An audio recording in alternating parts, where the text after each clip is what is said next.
All right, Shalom. Call Allah Imla Yah Bashim Yah Shah Bashim Kakodash. Devon is apostle to the elders, great millstone. Much peace and love to all the brothers doing this work and truth and sincerity. Double honor to the apostles and the elders of great millstone. Much love and peace to all the brothers doing this work and truth and sincerity.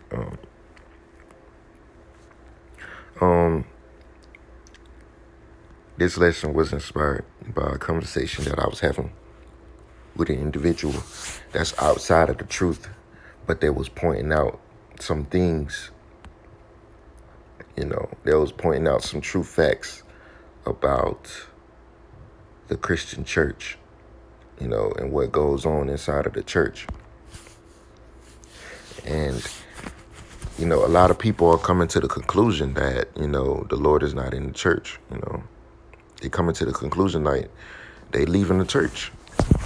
People not going because they see the church for what it really is, man. And they know the Lord ain't in that, man. This is Jeremiah 23 and 23. Salaki 1, 23 and 1. Woe be unto the pastors that destroy and scatter the sheep of my pasture, said the Lord. So these pastors out here in America are not getting a job done.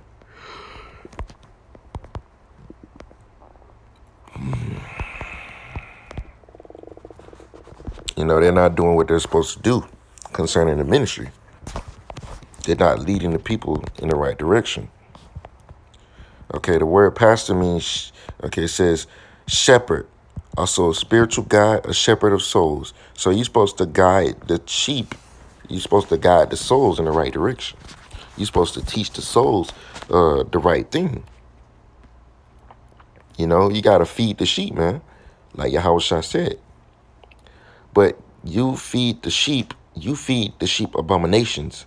You feed the sheep swine, shrimp, crab, lobsters, in the spirit, man. You feeding them something that's unclean, that's not beneficial to them. Well, you're supposed to feed the sheep whole foods, man. Something that you're supposed to drink, give them milk to drink, give them water to drink, give them some good meat to eat, man. Metaphorically speaking, man.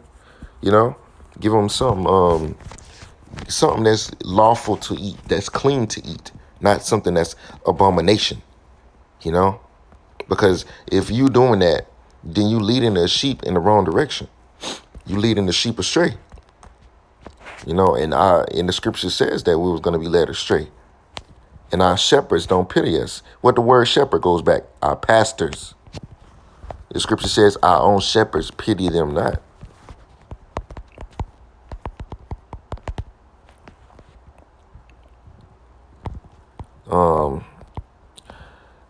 This is Zechariah 11 and 5, whose possessors slay them and hold themselves not guilty. Now, we know who that's talking about. Who's the slayer? Esau. And they that sell them say, blessed be Yahweh, for I am rich. And their own shepherds pity them not. What does the word shepherd means? A pastor. Because the majority of these pastors, they don't care about they don't care about nobody but themselves, man. They willing to screw you over, fuck up your salvation in order to make a quick dollar, man. And this individual was telling me about this, this pastor that they knew or whatever. And she was telling me about the pastor's house and, how they told me about the pastor's house and this pastor got this, that, and the third. How these pastors be living here in America. They have a lot of delicacies. They have a lot of delicacies, and they have money, man. And I was explaining to that individual that these pastors, they get tax-free money. So I was just explaining that to that particular individual about these pastors out here in America, and just letting them know that these pastors are full of shit. And the truth is not in the church. Verse 2, it says, therefore, thus said Yahweh, God of Israel, against the pastors that feed my people. Ye have scattered my flock and driven them away, and have not visited them. Behold, I will visit upon you the evil of your doing, said Yahweh. So you don't feed the sheep, right? And then you scatter them. Look at our people. The pastors, and she was explaining, this particular individual was explaining to me that the pastor, where he lives in the so-called gated community, and it's so true, man. It's so true. Pastors got 4, 5, 6 cars, living in a big house built from the ground up, marble floors, big 10-bedroom house probably, man.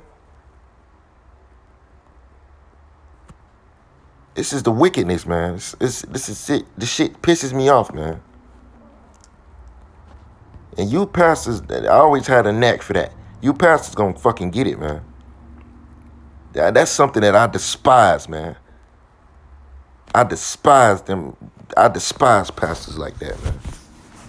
The Lord Yahweh Shah gonna handle you motherfuckers, man. Excuse my French. He gonna handle you, man. And I ain't talking about it in a good way. Verse 3. And I will gather the remnant of my flock out of our countries where I have driven them, and I will bring them again to their folds, and they shall be fruitful and increase. And that's talking about the elect, man. Because the ones that ain't gonna wake up, the scattered sheep that ain't gonna wake up, they're gonna be led to the slaughter. The scripture says it. Isaiah 53 and no, that's not it. Is it? Your persons afflict the end of one. He brought some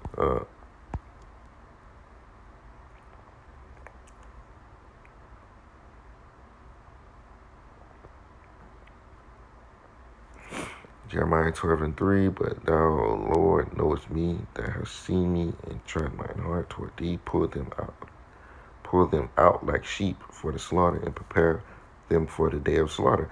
So I'm gonna just get this. Jeremiah 12:3. But thou, O Yahweh, knowest me, thou hast seen me, and tried mine heart toward thee. Pull them out like sheep for the slaughter, and prepare them for the day of slaughter, because it's gonna be a great slaughter in the land. Like the scripture says, it's going to be a sacrifice in Basra, man. A great slaughter.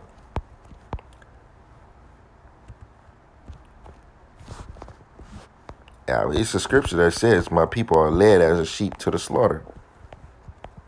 And that's exactly what these pastors do. They lead you to the slaughter, man. They lead you to the killing house. They getting you prepped for burial, man.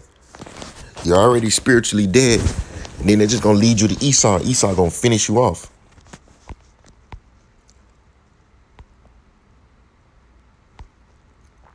Isaiah 34:6. It says, the sword of Yahweh is filled with blood. It is made fat with fatness. And with the blood of lambs and goats, and with the fat of kidneys of rams. For Yahweh hath they sacrifice in Basra, in a great slaughter in the land of Idumea. So that land of Idumea is talking about America. The Lord has a great slaughter here, a great sacrifice. He's going to sacrifice a lot of people, man. This is Ezekiel 21:10. It says, it is sharpened to make actually 21:9. It says, son of man, prophesy and say, thus saith Yahweh, a sword is sharpened and also furbished. It is sharpened to make a sore slaughter. It is furbished that it may glitter. Should we then make mirth? No, we shouldn't make mirth. And that's what our people doing. But they're going to get caught in that spirit. That mirth spirit. The real nation of Israel is in a state of mourning. It says, it contempteth the rod of my son as every tree.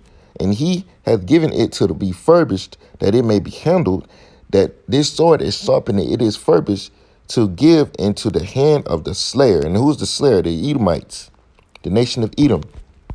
They are the slayers, man.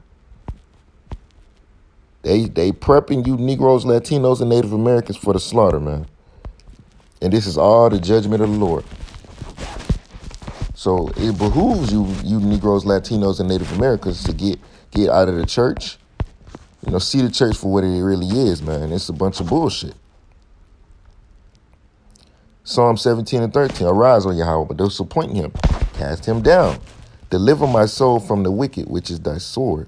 So deliver the soul from the wicked, which is the sword, because the wicked is the whooping stick for the Lord. That's basically like the Lord's belt, so to speak, man. And the Lord finna use that belt one more last time. That belt with the spikes in it, So it behooves you Negroes, Latinos, and Native Americans to wake up to who you really are. Wake up to what the church is doing to you. They stealing your money. It's all about the money, man. It's all about the Benjamins. Like that old movie, man. It's all about the Benjamins. Verse 3. Actually, I'm gonna go to verse 4. It says, and I will set up shepherds over them that shall feed them, and they shall fear no more, nor be dismayed, neither shall they be lacking, said Yahweh.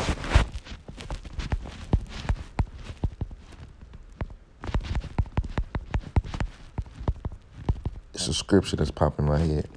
I believe it's Jeremiah 2 and 20. It's Jeremiah 2 and something, 23. Jeremiah, I will set up pastors according to mine heart.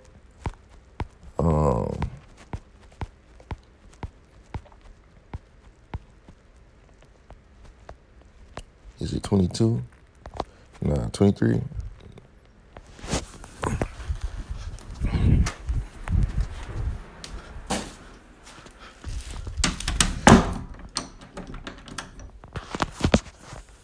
Jeremiah 2 and give you pastors according to mine heart.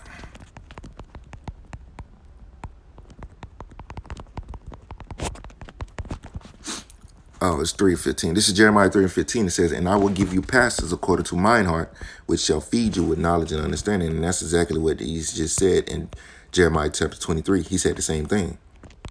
It says, and I will set up shepherds, in which the word shepherd, go back to the word pastor, over them that shall feed them. And that's talking about the elect. And they shall fear no more, nor be dismayed, neither shall they be lacking, said Yahweh. Behold, the days come, said Yahweh, that I will raise unto David a righteous branch. And that righteous branch is talking about Yahweh Shah. And a king shall reign and prosper and shall execute judgment and justice in the earth. And who is that king? Yahweh Shah. He's the King of kings, Lord of lords. This righteous branch is always also spoken about in the book of Zechariah, which is talking about Yahweh Shah HaMashiach. It says, in his days, Judah shall be saved. Now, what does his name mean? Yahweh Shah, he saves, he delivers. And Israel shall dwell safely. And this shall be his name, whereby he shall be called the Lord our righteousness. Therefore, behold, the days come, said Yahweh, that they shall no more say, Yahweh liveth, which brought up the children of Israel out of the land of Egypt. But Yahweh liveth, which brought up the children of, which led the seed, brought up and which led the seed of the house of Israel out of the north country and from all countries where I have driven them, and they shall dwell in their own land. So Yahweh Shah is that righteous branch that's going to come out of the king, that come out of the lineage of King David, because Yahweh Shah came in the direct line of King David. So he is that righteous branch, that king that's going to prosper. He's that next king that's supposed to reign. He's that stone that broke that statue, man, so to speak, man, And the Lord is going to make a new, in the verse 7 and 8 is speaking about the new Exodus. The Lord magnified his name in the old Exodus, and he's going to do it once more in this new Exodus. And it's going to be remembered from generation to generation over the last Exodus. So it behooves you Negroes, Latinos, and Native Americans to find the truth, which is hidden in your sight. So with that, I hope you brothers was edified with this lesson. Say shalom. I'm going to give all praise and glory to Yahweh, Ba'ashem, Yahweh Shai, Ba'ashem, Rakakudash. That was my apostles, to elders, great millstone. Much peace and love to all the brothers in this work, and truth and sincerity. Shalom.